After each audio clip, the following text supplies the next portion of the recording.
May I help U সমূহ বন্ধু বান্ধৱী দৰ্শক শুভাকাংক্ষীক স্বাগতম জনাইছোঁ। 2023 চনৰ আঘোণ মাহৰ আজি 2 তাৰিখ উপস্থিত আছোঁ এখন বিশাল ধাননি পথাৰৰ মাজত। মোৰ শ্ৰদ্ধাৰ দাদা বিনোদ দাদাৰ লগত উপস্থিত আছোঁ। তেখেতে ইয়াতে ধান কটা অৱস্থাত মানে তেখেতক পাই আহি পেলাই আৰু মই কিছুদিন ধৰি আজি শুনি থকা এটা বিষয় লৈ আজি আপোনালোকৰ লগত আলোচনা কৰিম বুলি আপোনালোকক জনাম বুলি আহিছোঁ মানে এই যিটো পাচিত যিটো মানে যিখন পথাৰত আমি উপস্থিত আছোঁ এখন অলৰেডি কিছুমান জেগাত ধান কটা হৈছে আৰু বেছিভাগ ধান কাটিবৰ হোৱা নাই। কাটিব পাৰিব 2-4 দিনৰ ভিতৰত। এতিয়া কথা হ'ল কি, যিখিনি জেগাত থিয় হৈছোঁ এইখিনি ধান অলপ আগতে কটা হৈ গ'ল। আজি ৰাতিপুৱা আৰম্ভ কৰিছিল, অলপ আগতে কটা হৈ গ'ল। কালি মানে এনেকুৱা ধান মানে কালি দাদাই মোক জনালে, তেখেতে ৰাতি আহিছিলে, আহি পেলাই ইয়াতে মোক জনালে যে এনেকুৱা ধৰণৰ মানে পোকৰ আক্ৰমণ। আজিকালি যে কিবা এটা সুৰ পোক ওলাইছে, সুৰ পোক নে কি পোক মানে অসুৰ পোক গম নাপাওঁ। মোটামুটি আজি মানে বহু অঞ্চলত আমাৰ এই বৃহত্তৰ নলবাৰী জিলাত, বাকী বেলেগ ডিষ্ট্ৰিক্টৰ কথাটো মই গম পোৱা নাই, কিন্তু নলবাৰী জিলাৰ বিভিন্ন অঞ্চলত মানে ধমধমা অঞ্চল, ঘগ্ৰাপাৰ অঞ্চল বা বৰভাগ অঞ্চল এইবিলাকত তাৰমানে এই পোকটোৱে ধানটো কাটি নষ্ট কৰি পেলাইছে, মানে অৱস্থা নোহোৱা কৰি পেলাইছে কৃষকৰ। আমি চাওকচোন অলপমান উদাহৰণ এটা দেখাম। আমি দাদাই বিশদভাৱে ক'ব। এইখিনি ধান অলপ আগত কাটা হৈ গ'ল, নহ'লে আপোনালোকে ভালকৈ দেখা পালেহেঁতেন। ধানৰ আগত ধান নাছিলে, ধান যিবিলাক গছ তাৰে আগত ধান নাছিলে। বেছিভাগ কথা হ'ল কি, এইবিলাক বেছিভাগ ধান তলত পৰি পেলাই এনেকুৱা গোটেই পথাৰখনতে এনেকুৱাকৈ ধান পৰি আছে। চব পোকাই কাটি পেলাই মানে অৱস্থা নোহোৱা কৰি পেলাই গোটেইখন। মই দাদাই মানে দুআষাৰ তেখেতে ভালকৈ জানে, তেখেতে ক'ব। ঠিক তেনেকৈ গোটেই পথাৰখন এয়া মোটামুটি 400 ফুট দীঘল আৰু প্ৰায় 30 ফুট বহল। এই যিখিনি ধান কাটা হৈ গ'ল এইখিনি পথাৰৰ গোটেইখিনি মানে ওপৰত যিমান ধান আছে, যিখিনি ধান অলৰেডি লৈ গ'ল গৃহস্থই, তাতকৈ বেছি ধান তলত পৰি আছে। মই শ্ৰদ্ধাৰ বিনোদ দাদাক দুষাৰমান এই সম্পৰ্কে জানিব বিচাৰিছোঁ তেখেতৰ পৰা। তেখেতে দাদা আপুনি কওক, আপুনিতো মানে কৃষি কৰ্মৰ লগত জড়িত আজি বহু বছৰ ধৰি, বা আপুনি এতিয়াও মোটামুটি ভাল হেৰি আছে। কওকচোন এই পোকটোৰ আক্ৰমণটো কেতিয়াৰ পৰা আৰম্ভ হৈছে, আগতে হৈছিল নে কি, এতিয়া কেনেকুৱা ক্ষতিৰ মানে সন্মুখীন হৈছে কৃষকসকল? আমি গম পোৱা মতে আমি যিখিনি আমাৰ বয়সীয়া খেতিয়ক হয়, তেখেতসকলকো আমি সুধিছিলোঁ যে এনেকুৱা পোক আগতে কোনোদিন দেখা নাছিল। আচ্ছা, ধান সুন্দৰ হৈছে, 4 ফুট 5 ফুটৰ মানে 4.5 ফুটমান ওখ হৈছে। ধানবিলাক সুন্দৰ হৈছে, কাৰণ এইখন পথাৰত ধান একেবাৰে অইন ঠাইত যদি বৰষুণৰ পানীৰ অভাৱৰ কাৰণে খেতি নহয়ও, এইখন পথাৰত, এইখন আমাৰ দোৱা পথাৰ বুলি কয়।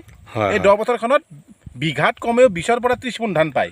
আচ্ছা, বিঘাত 20-30 মোন। হয়, কাৰণ অন্য ঠাইত খেতি হ'লে এইখন পথাৰত খেতি হ'বই। আৰু কথাটো হ'ল কি, এইবাৰো ধান গছ সুন্দৰ হৈছে, সুন্দৰকৈ বাঢ়ি আহিছে। ধানবিলাক বৰষুণৰ পানী যদিও নিৰ্ভৰ কৰে, পানীৰ কোনো অসুবিধা পোৱা নাছিল। ধানবিলাক ঠোক ল'লে, কিন্তু ভবা নাছিল কৃষকে যে এনেকুৱা এটা দুৰ্দিন আহিব। কিন্তু এতিয়া চাওক, প্ৰত্যেক বিঘা মাটিত যদি 20 মোনৰ পৰা 25 মোন আমি ধান পাওঁ, কিন্তু তাৰ প্ৰায় 60%-ৰ পৰা 70%, মানে 60-70% ধান ইতিমধ্যে কাটি তলত পেলাই থৈ দিছে। আচ্ছা আচ্ছা, এই পোকবিলাক চাওঁ আপুনি মানে চাওঁ কেনেকৈ কি পৰিমাণত ধান পৰি আছে তলত ৰাইজক। এইবিলাক ধান পৰি আছে। এনেকৈ যদি আমি গোট খুৱাওঁ, এইবিলাক গোটেই ধান এইবিলাক ধান এইটো হাৰত কাটি পেলাইছে। এইবিলাক ধান চাওক, এইবিলাক ধান এনে চব কাটি পেলাইছে। মোটামুটি 1 ফুট জেগাত মোটামুটি আধা কেজিৰ বেছি ধান 1 ফুট মান জেগা, মানে কি 2 স্কুৱেৰ ফুট যদি আমি ধৰোঁ, 2 স্কুৱেৰ ফুটত মোটামুটি আধা কিলো ধান হ'ব পাৰফেক্ট জোখত। যদি এনেকৈ 2 ফুট এনেকৈ 2 ফুট কৰোঁ, তেতিয়াহ'লে এনেকৈ আমাৰ আধা কিলো ধান হ'ব। আচ্ছা, আপুনি পোকটো মোক দেখাওক। মানে পোকটো কালি আপুনি দেখা পাইছিল, পোকটো আপুনি ভিডিঅ' এটা বনাইছিল, মোক অলপমান দেখাই দিব পাৰিব নেকি? পোকটো আচলতে দিনত সিহঁতে মাটিত সোমাই থাকে। আচ্ছা আচ্ছা, ৰ'দৰ তাপৰ কাৰণে, হয়তো অন্য এই চৰাই তৰাই আক্ৰমণৰ কাৰণে হয়তো সিহঁতে ভয়ত ভিতৰত সোমাই থাকে। কিন্তু এনেকৈ যদি চোৱা যায়, ইয়াৰ ভিতৰত পোকবোৰ কেতিয়াবা পোৱা যায়। এইটো ওলাইছে নেকি?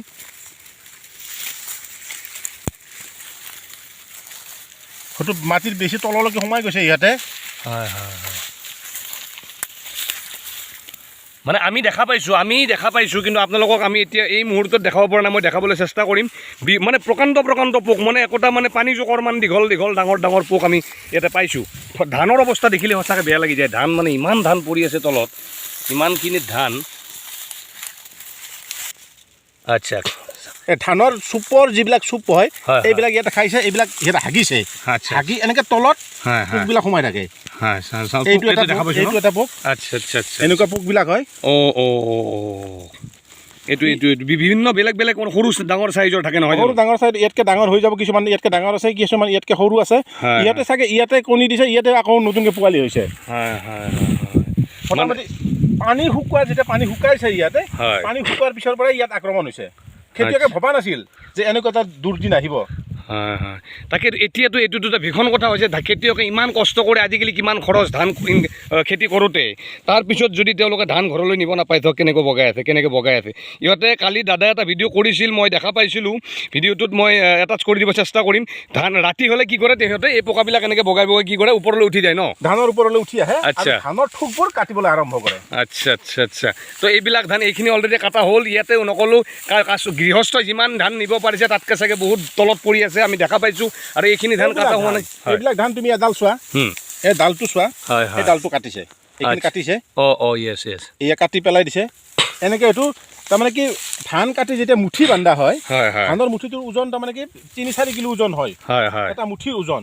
কিন্তু এতিয়া এই মুঠিবিলাক নাহে। এই যে ধানটো কাটি দিছে, অকল এই ডালডা আছে, সেয়া এনেকৈ কাটি দিছে। এইটো এনেকৈ কাটি দিছে, এটা দুটা ধান আছে। এতিয়া বহুতো সুধিছোঁ কি কৰিবা, ধানবিলাক কাটিবনে এৰিব? কৈছে খেতি কৰিছোঁ, নাকাটিলে কেনেকৈ হ'ব, ধান নাপালেও অন্তত খেৰখিনি পাম।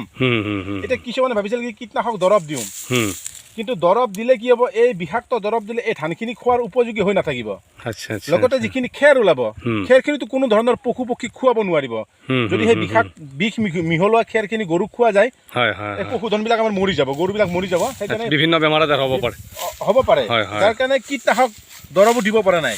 এতিয়া কেনেকুৱা কীটনাশক দৰৱ দিব, কি দিব, তেনেকুৱা মানে কি আমাৰ খেতিয়কসকলৰ অভিজ্ঞও নহয়।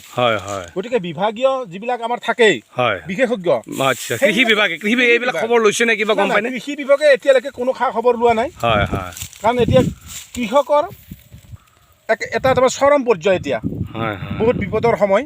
এই সময়ত অন্তত কৃষি বিভাগে খবৰ লোৱাটো দৰকাৰ আছিল, বা এইবিলাক পোক চিনাক্ত কৰি কাৰণ কেনেকুৱা দৰৱ দিলে ইহঁত মৰি যাব বা ইয়াত ধ্বংস হ'ব, কেনেকৈ আমাৰ খেতিখিনি বাচি যাব, সেইখিনিৰ ওপৰত আমাৰ খেতিয়কসকলৰ অন্তত পৰামৰ্শ দিয়াৰ প্ৰয়োজন লাগিছিল। কিন্তু আমাৰ অভিজ্ঞ নহয় আমাৰ খেতিয়কসকল, কাৰণ সেই পুৰণি পদ্ধতিত খেতি কৰি অহা মানুহ, বা তেনেকুৱা কীটনাশকৰ ওপৰত কোনো জ্ঞান নাই। সাৰ দিব লাগে, কিমান দিব লাগে আজিও বহুত খেতিয়কে নাজানে, মাত্ৰ সাৰ আনে দিয়ে, কিন্তু কীটনাশক এনেকুৱা আমাৰ ব্যৱহাৰ কৰিব লগা হোৱা নাছিল ইয়াত। আজিৰ পৰা হয়তো 15-20 বছৰমান আগত এবাৰ আছিল কিবা কলা পোক, ধানটো ৰুই দিয়াৰ পিছতে আহি যেতিয়া ধানখিনি সেউজীয়া হৈ উঠে, তেতিয়া সেই কলা পোকটো পৰিছিল, কলা পোকে পাতখিনি মাত্ৰ খাই দিছিল। সেইটো আজি 15-20 বছৰ আগত হৈছিল কলা পোকৰ আক্ৰমণ। তাৰপিছত আৰু এনেকুৱা দুৰ্যোগ অহা নাছিল, কিন্তু এইবাৰ আৰু এতিয়া ধানটো পকি উঠাৰ পিছত অলৰেডি এতিয়া কোনো মেডিচিনো দিব নোৱাৰে, কোনো হয় না। এইডাল ধান এইটো একে এটা হয়, এইটো সি কটা নাই, এইটো সি জলমল কৰি হৈ আছে, কিন্তু এইটো এনেকে কাটি দিছে। আচ্ছা, কি ডিফাৰেন্স? এইটো 150-200 ধান আছে, এইটো 10-15টা ধান আছে, মানে বাকীখিনি কাটি দিছে। চব এনেকে আক্ৰমণ। তাকেতো এতিয়া মানে ব্যৱস্থাটো চাওক, যে আমিতো কোনো চৰকাৰেও এইটো একো বিশেষ কৰি দিব নোৱাৰে, সেইটো কথা জানো। কিন্তু বিভাগে অন্তত গাঁৱে গাঁৱে আহি কৃষকৰ মনৰ বুজ ল'ব লাগিছিল, খা খবৰ ল'ব লাগিছিল, পৰামৰ্শ দিয়াৰ প্ৰয়োজন আছিল, নহয়? সেইখিনি দৰকাৰ আছিল। কাৰণ এই খেতিখিনিৰ ওপৰতে নিৰ্ভৰ কৰি গোটেই বছৰৰ 12 মাহ চলি যোৱাৰ এটা উপায় থাকে কৃষকৰ। হয়তো ইয়াৰে ধান কিছু বিক্ৰী কৰিব, ঘৰৰ যাৱতীয় বস্তু আনিব, বিকল্প উপায় কোনো খেতিয়কৰ নাই। গতিকে কি হ'ব এইবাৰ খেতিয়কৰ? এইডাল ধানৰ গোটেইটো কাটি দিছে, নাইয়ে, এইবিলাক নাই, কাটি দিছে, এইবিলাক কাটি আৰু 2-4 দিন এইখিনি ধানটো কাটালৈকে 2-4 দিন লাগিব, শেষ কৰি পেলাব দেখোন। শেষ কৰি পেলাব। ৰাতিৰ ভিতৰত হাজাৰ পোক উঠি আহে, দিনত নাই, গোটেই ধানৰ গুৰিত সোমাই আছে, নৰাবিলাকৰ মূৰাটোত সোমাই আছে, কিন্তু ৰাতি তেওঁলোকে উঠি আহে, গোটেই পোকবিলাক আহি আক্ৰমণ কৰি দিয়ে। এইখিনি কাটিছিল, আজি এইখিনি ধান নাই, গতিকে গোটেই আহি ইয়াত সোমাই যাব। আচ্ছা।